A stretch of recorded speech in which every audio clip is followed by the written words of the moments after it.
जय मसीह भाई और बहनों, अगर आपको मेरा वीडियो पसंद है तो एक लाइक करके मुझे सपोर्ट करिए भाई लोग।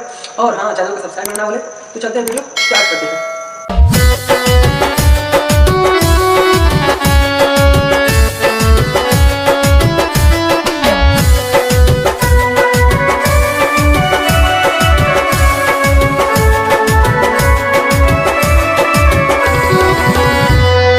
यीशु जी के भजन में, प्रभु जी के भजन में ध्यान वाला गई हो।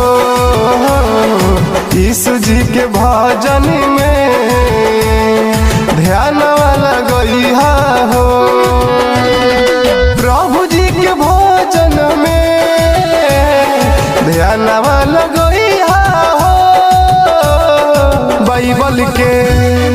बाइबल के वचन तू रोज रोज पढ़िया हो।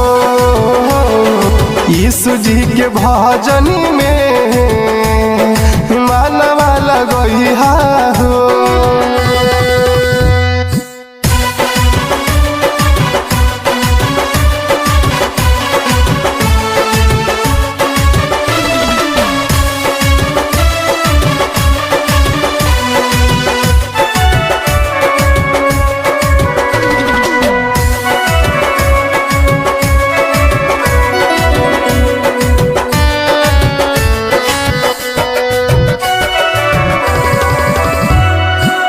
मिली आशीष प्रभु यीशु के शरणिया हो। अमृत जैसन बाइबल बचनिया हो।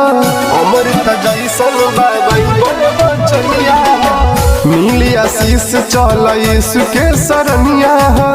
अमृत जैसन यीशु के बचनिया हो। यीशु जी के महिमा से चंगाई